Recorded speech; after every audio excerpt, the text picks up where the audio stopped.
영국, 미국에 이어 캐나다에서도 A군 연쇄 상구균 감염 사례가 증가하고 있습니다. 온타리오와 퀘벡주 등에서 올 유행 시즌에 예년보다 많은 감염 사례가 계속해서 발생하고 있습니다. A군 연쇄 상구균은 인후염, 성홍열, 괴사성 근막염, 루마티스열 등 질환을 유발하는 균으로 인후통과 고열, 두통, 발진 등의 증상이 나타납니다. 드물지만 침입성 A군 연쇄 상구균에 감염되면 박테리아가 혈액이나 심부 조직에 들어가면 괴사성 근막염이나 독성 쇼크 증후군으로 이어지면서 감염 후 절단 또는 사망에까지 이를 수 있습니다. 건강한 성인을 포함한 전 연령대에 걸쳐 나타날 수 있지만 65세 이상이나 만성질환자 등이 더 취약합니다. 그런데 최근엔 어린이 사이에 감염 사례가 늘어나고 있습니다.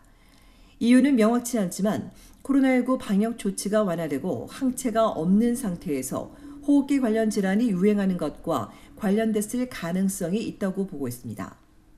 퀘벡주 보건부에 따르면 지난해 8월 말부터 올 2월 11일 사이 총 327건의 사례가 보고되면서 코로나 이전 평균인 223건에 비해 무려 56% 급증했습니다. 또 노인과 어린이 여러 명이 A군 연쇄 상구균에 감염돼 목숨을 잃었습니다. 최근 10년간 최악의 수준이라는 지적이 나오는 가운데 온주에서도 2월 말까지 538건에 달하며 5년 평균을 넘어섰습니다. 일부는 매우 심각한 증상을 보였는데 전문가는 회복이 됐다 하더라도 장기적으로 신장과 심장에 합병증을 유발할 수 있다고 지적했습니다.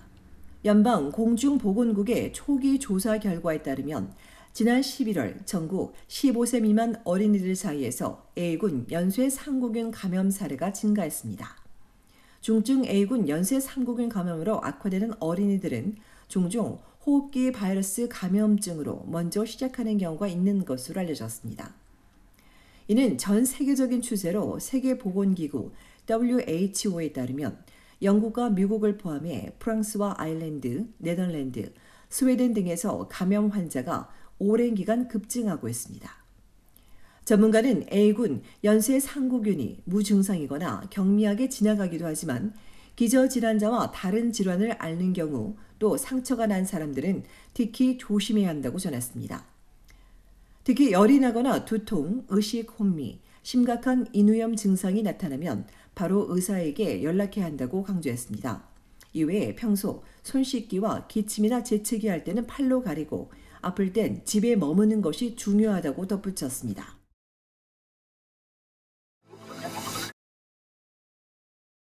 연방 자유당 정부와 보수, 신민 퀘벡당이 이례적으로 예산안 일부인 생계비 구제법 3호를 통과시켰습니다. 어제 연방 상원의회에서는 그로서리 리베이트와 긴급 의료자금 지급안이 승인됐습니다.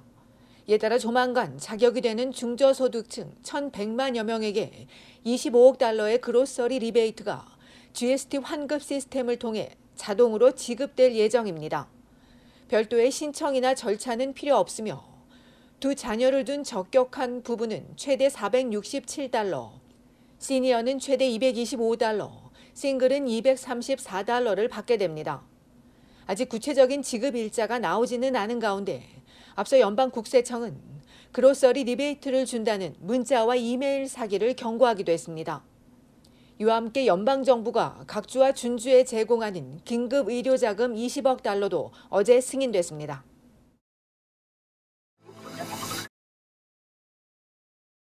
코로나 팬데믹 이후 관광이나 여행이 증가한 가운데 지난해는 특히 가족 여행이 급증한 것으로 나왔습니다.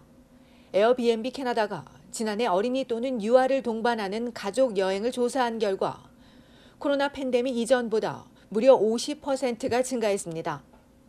또 에어비앤비 세계 기록에 따르면 지난해 전 세계에서 1,500만 가구가 관광지 9만여 곳에 머물렀습니다.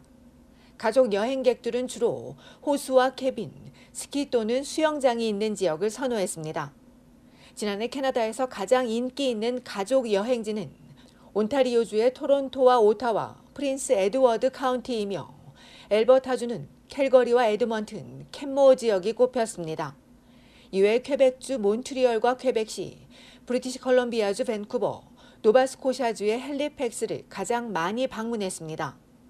이런 가운데 앞선 설문조사에서 캐나다인 절반 이상이 올 한해 여행 갈 계획이라고 답했습니다. 여행을 준비 중이라는 응답은 남성이 여성보다 더 높았고 퀘벡 주민과 비교해 온주와 BC 북부 지역 주민이 더 많았습니다. 캐나다인이 가고 싶은 여행지로 미국과 국내 여행, 유럽이 꼽혔습니다. 응답자의 25%가 미국을, 24%는 캐나다 국내 여행을, 나머지 20%가 유럽을 선정해 4명 중 3명 이상이 이들 지역을 선호했습니다. 다음으로 동아시아와 아프리카, 남미 또는 기타 지역이 꼽혔는데 5에서 10%를 기록했습니다. 2년 전에는 단 10명 중 1명만이 해외여행을 다녀올 것이라고 답했는데 완전히 뒤바뀌었습니다. 코로나로 장기간 억눌렸던 해외여행에 대한 갈증이 지난해에 이어 올해도 분출하고 있습니다. 이번 조사에서 단 28%만이 여행 계획이 없다고 전했으며 특히 55세 이상 연령층에서 여행 의사가 줄었습니다. 한편 여성 여행 전문가와 인플루언서들이 꼽은 올해 여행하기 좋은 해외여행지 23곳 중 캐나다 2곳은 엘버타주 에드먼튼과 브리티시 컬럼비아주 빅토리아입니다. 아시아에선 일본과 홍콩, 베트남, 말레이시아 등이 선정됐으나 한국은 순위에 없었습니다.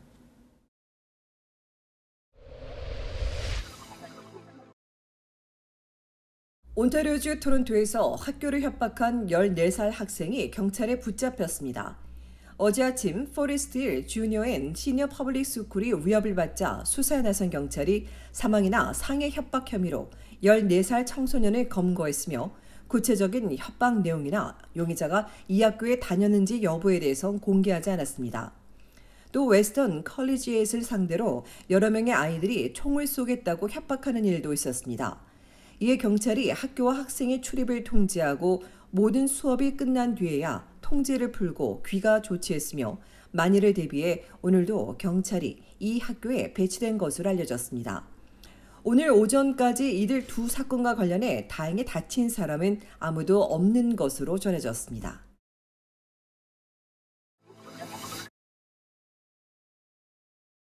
온타리오 보수당 정부가 토론토 명소 중 하나인 온타리오 사이언스 센터를 이전할 계획이라고 공식 발표했습니다.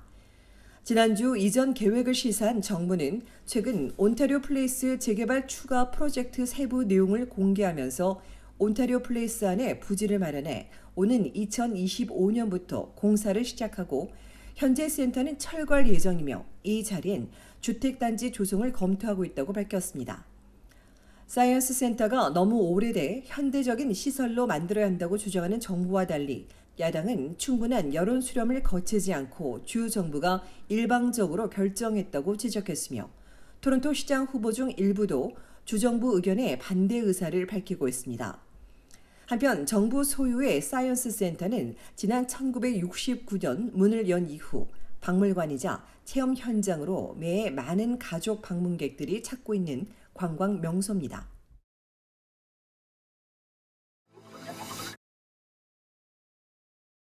캐나다의 국방력에 대해 미국 국방부가 불만과 우려의 시각을 보인 것으로 알려졌습니다.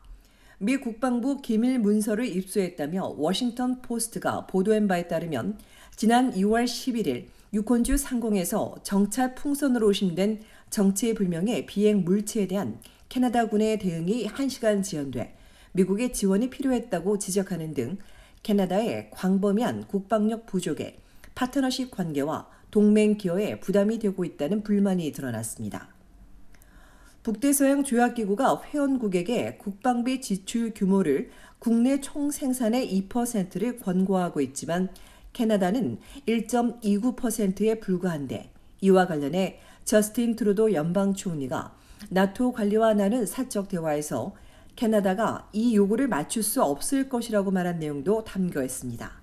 또 캐나다가 우크라이나에 장갑차와 탄약 등 10억 달러 넘는 군사 지원을 제공하고 나토 전투 그룹을 지휘하고 있지만 이와 동시에 주요 작전을 수행할 수 없다는 미 국방부 평가도 들어있는 것으로 알려졌습니다.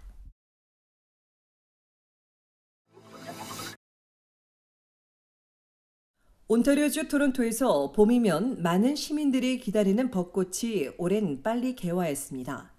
하이파크의 벚꽃 정보를 알려주는 관련 단체는 보통 개화 시기가 4월 말에서 5월 초쯤인데 올해는 이상 고온으로 인해 예년보다 빨라져 어제 40에서 60%의 꽃망울이 터지기 시작했고 오늘은 70%까지 벚꽃 송이가 개화했다고 전했습니다.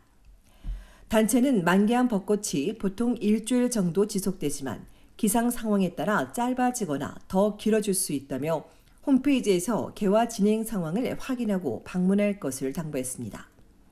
하이파크의 벚꽃 만개 소식에 이번 주 수많은 인파가 몰릴 것으로 예상한 토론토시는 모두의 안전을 위해 오늘부터 하이파크 내 차량 운행과 주차를 통제하기로 했습니다. 한편 토론토에서 벚꽃을 볼 수 있는 곳은 하이파크 이외에 에드워드 가든, 욕대학, 스카보로의 버크데일 라빈, 에토비코 센티널 파크 등 15곳이며 시 웹사이트에서 자세히 찾아볼 수 있습니다.